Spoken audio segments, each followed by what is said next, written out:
Bienvenidos y bienvenidas a este nuevo podcast sobre educación sexual y temas en torno a ella.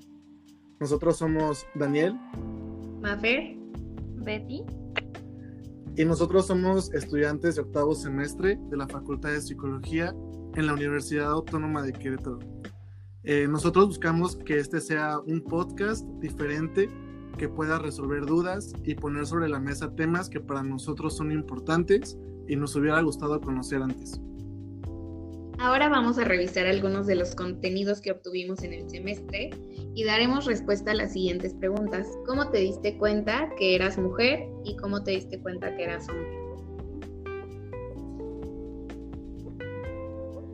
De acuerdo con Lyuba Kogan en su texto Género, Cuerpo, Sexo, Apuntes para una Sociología del Cuerpo, expone que estudios transculturales antropológicos permiten plantear que los atributos personales, actividades o sexualidad varían notablemente de una cultura a otra respecto a hombres y mujeres.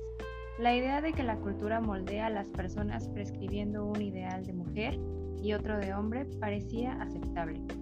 Por otra parte, los estudios psiquiátricos con individuos biológicamente anómalos permitieron plantear que no se nacía con una identidad femenina o masculina preestablecidas, y que podían existir incongruencias entre el sexo fenotípico y el género de una persona. El conceptuar el género como construcción eminentemente cultural y psicosocial y el sexo como soporte biológico socialmente interpretado llevó a investigar los procesos por los cuales se reproducía el género de una generación a otra. Y ahora bien, respecto a las preguntas, ¿cómo te diste cuenta que eras mujer? ¿Cómo te diste cuenta que eras hombre? Cada una y uno de nosotros compartiremos con ustedes nuestras experiencias. Por mi parte, me di cuenta que era mujer desde que era niña y por la familia en la que me criaron. Desde pequeña me vestían con vestidos zampones, faldas y shorts, ropa que ahora no me gusta, prefiero usar pantalones. Mi mamá me peinaba como ella quería y decía que porque las niñas tienen que peinarse el cabello. Crecí siendo la mayor de mis hermanos y hermana. Cuando nació mi segundo hermano, me tocó ayudarle a mi mamá a cuidarlo e incluso a cambiarle el pañal. Sí, esto a los 5 años. Entonces supe que los hombres tienen pene y las mujeres vagina, que somos diferentes. Así también crecí reafirmando que soy mujer por las actividades que me tocaba desempeñar en casa de mis padres, siendo parte de las nociones que hay en mi familia sobre lo que debe hacer una mujer y un hombre. Nociones que he cuestionado, como ¿por qué él sí puede llegar tarde y yo no? ¿Por qué solo yo debo saber hacer la comida y mis hermanos no? Entre otros.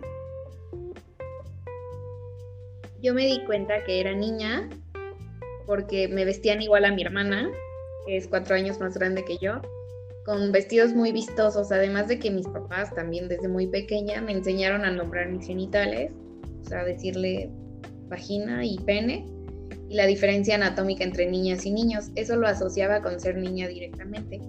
También hubo otras imposiciones, por ejemplo, en la casa de mi abuelo paterno, todas las niñas debíamos tener el cabello largo. Así, conforme fui creciendo, noté que había actividades para hombres y mujeres, y así reafirmé que soy mujer. Ahora estoy tomando más conciencia sobre frases o costumbres y resignificándolas.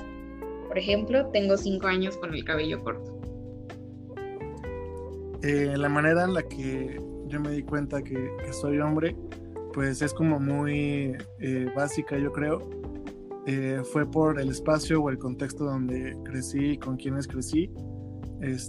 Tengo un hermano mayor por 6 años y yo como buen hermano pues siempre tuve que heredar su ropa, ¿no? Que ya no le quedaba, o luego nos vestían iguales. Entonces desde que recuerdo siempre tuve o usé ropa para niño, porque mi hermano era uno y ahora pues es hombre. En este momento pensaba que si usaba su ropa es porque yo también lo soy, ¿no? O yo también era niño y en este momento también soy hombre. Ahora bien, los cuerpos están sujetos a prácticas sociales. Son moldeados, vestidos, movidos, adornados y maquillados bajo formas que en parte niegan las diferencias biológicas. Por medio de la vestimenta y del arreglo de la apariencia, Se le inviste al infante de una identidad de género, se le asigna una naturaleza humana diferenciada y se induce a actuar frente a niños y niñas de manera diversa. En el caso de los adultos, una serie de adornos, maquillaje y manejo del cuerpo nos permitirán identificar a hombres y mujeres, ya que los genitales, al no ser visibles, resultan no significantes ni referentes de género en la vida cotidiana.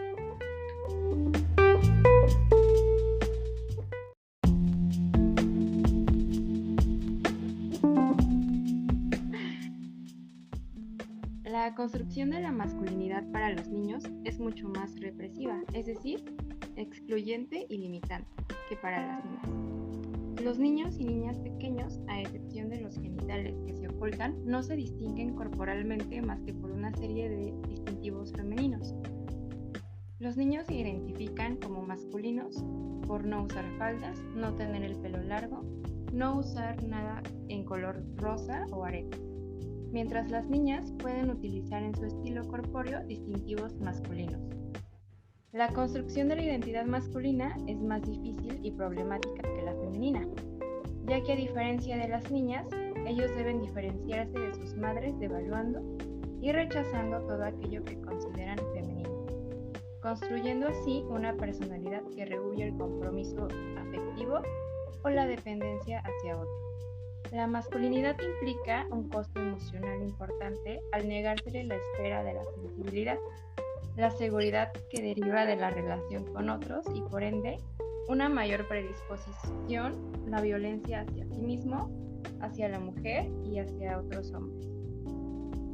En la cultura occidental identificamos dos sexos y dos géneros, es decir, hombre-mujer y masculino-femenino, como dadas exclusivas, discretas y totalmente indesligables, como lo son mujer femenino y hombre masculino.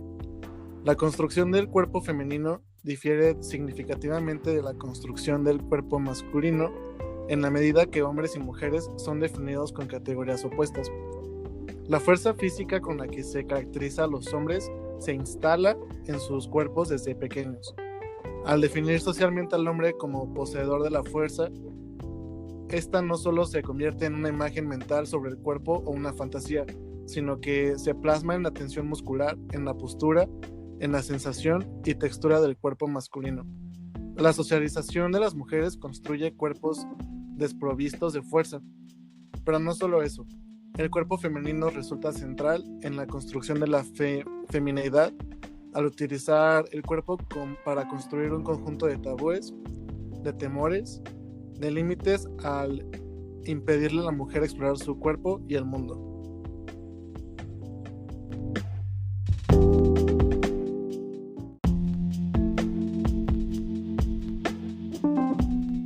Segunda parte, educación sexual integral y el posicionamiento de nosotros como psicólogas y psicólogo educativo. Ahora que tenemos una noción sobre las construcciones sociales en torno al género, el sexo, la sexualidad, es justo mencionar que la educación sexual integral, ya que consideramos es el pilar para indagar y explorar cualquiera de estos temas. La educación sexual integral es el conjunto de actividades que se realizan en la escuela para que los chicos y las chicas, de acuerdo a sus edades, aprendan a conocer su propio cuerpo, asumir valores y actitudes responsables relacionadas con la sexualidad, conocer y respetar el derecho a la identidad, la no discriminación y el buen trato. Cabe mencionar que el acceso a la información para el cuidado de la salud sexual y reproductiva es un derecho humano. La educación sexual integral brinda herramientas para que las y los adolescentes puedan expresar sus emociones y sentimientos, decidir con libertad y responsabilidad cuándo iniciar las relaciones sexuales y con quién, evitar embarazos no deseados e infecciones de transmisión sexual, conocer el derecho de las adolescentes embarazadas a seguir estudiando, respetar la diversidad sexual y rechazar toda forma de discriminación, construir un análisis crítico sobre los mensajes cotidianos sobre la sexualidad mediante televisión, internet, chistes, etc. Saber a quién acudir en caso de violencia sexual. Por otra parte, la educación sexual tradicional presenta un enfoque moralista, biologista y permeado por la religión. Ahora compartiremos un poco de nuestras opiniones y posicionamiento en torno a la educación sexual integral. Yo como psicóloga educativa y ciudadana estoy a favor de una educación sexual integral, ya que la considero necesaria ya que a lo largo de mi formación me he dado cuenta de cómo he ido construyendo mi conocimiento y modificando perspectivas. He notado cómo la educación sexual actual no cumple con las necesidades de la población y no ofrece toda la información completa para una libre toma de decisiones y ejercicio responsable de la sexualidad. Como mujer también he sido testigo de los tabús y prejuicios en torno a la sexualidad y cómo se nos enseña desde adolescentes a vivir la sexualidad con culpa y miedo. Culpa porque las mujeres en ocasiones se nos hace creer que nuestro valor radica en el mito en torno a la virginidad, y miedo porque constantemente se nos habla de los riesgos a la hora de comenzar a vivir nuestra sexualidad. Para mí es necesario que nos enseñen a conocer nuestro cuerpo, autocuidado y temas de suma importancia como el consentimiento, que podría implementarse incluso como prevención en temas de abuso sexual. También cómo debemos sentirnos con el ejercicio de nuestra sexualidad. ¿Qué pienso yo?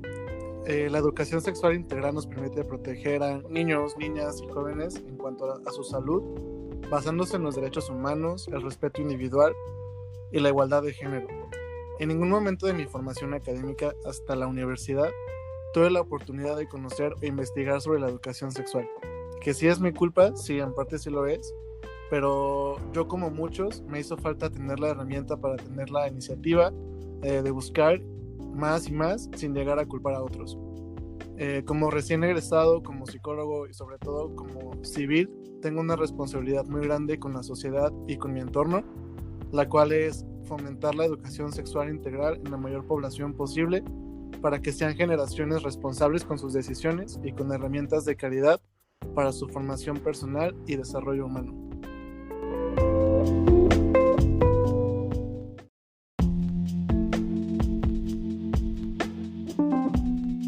Desde mi experiencia como estudiante y ahora como futura psicóloga educativa, considero necesaria la educación sexual integral para todos los niveles educativos, desde preescolar hasta universidad.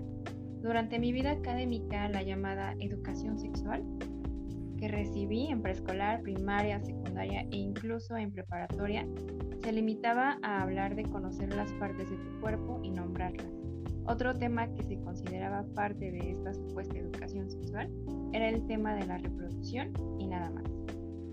Ahora que estoy en la universidad, entiendo y comprendo que la educación sexual integral no es hablar solo de reproducción, sino de dar las herramientas y conocimientos a niños, niñas y jóvenes sobre todos los temas que implican hablar de sexualidad humana. Reitero, no se reduce a hablar, implica hablar de autoconocimiento, emociones, afectividad, valores y actitudes que nos permitan tomar decisiones en el ejercicio de nuestra sexualidad y el respeto a las relaciones y decisiones de los demás, así como prevenir conductas de riesgo y violencia sexual o de género.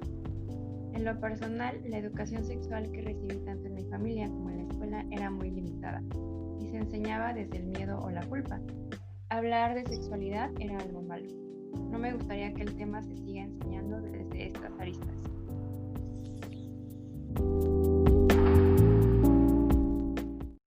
Continuando con el tema principal de educación sexual, la tercera parte de este podcast es el psicoerotismo y orgasmo.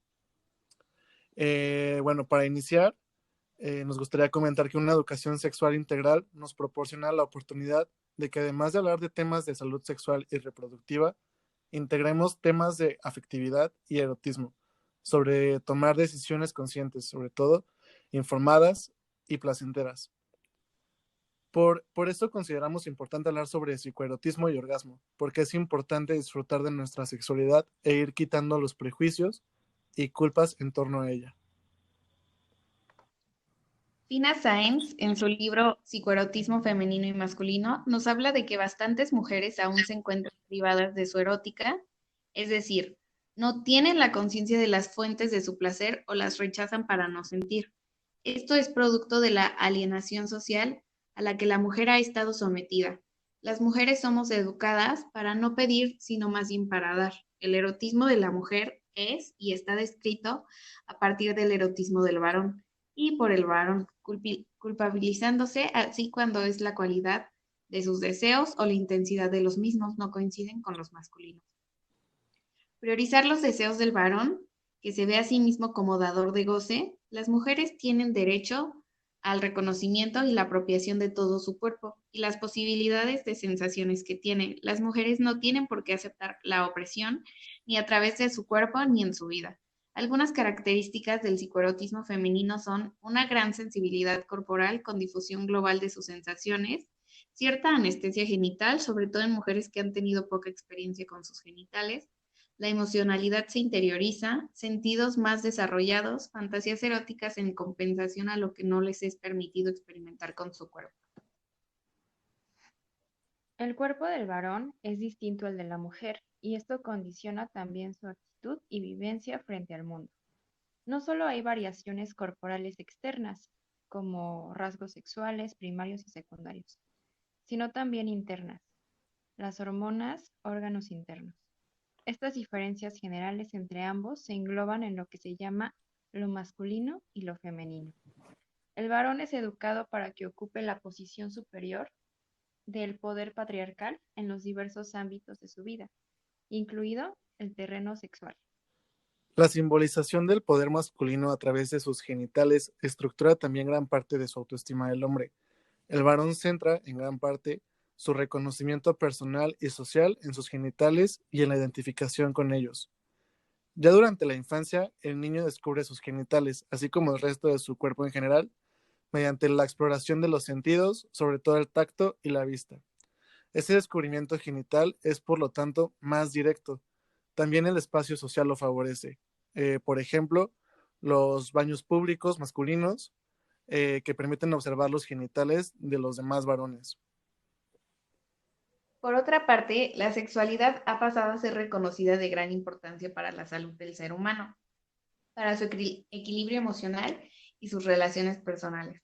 Masters y Johnson investigaron las respuestas sexuales y el orgasmo como un elemento clave de las relaciones de pareja. La potencia orgásmica es la capacidad de entregarse completamente a las contracciones involuntarias del orgasmo y la completa descarga de la excitación sexual en la culminación del acto. El orgasmo, además de ser un fenómeno fisiológico, es una experiencia intensamente emocional. Hay multitud de variaciones que entran en juego: el estado anímico, la tensión genital que se tenga, la relajación, las fantasías, el dejarse llevar o no por las sensaciones, la confianza con el otro o la otra, el paralizarse por miedos, la emoción de un encuentro o su automatismo, incluso el propio estado de físico, periodos de más energía o más agotamiento.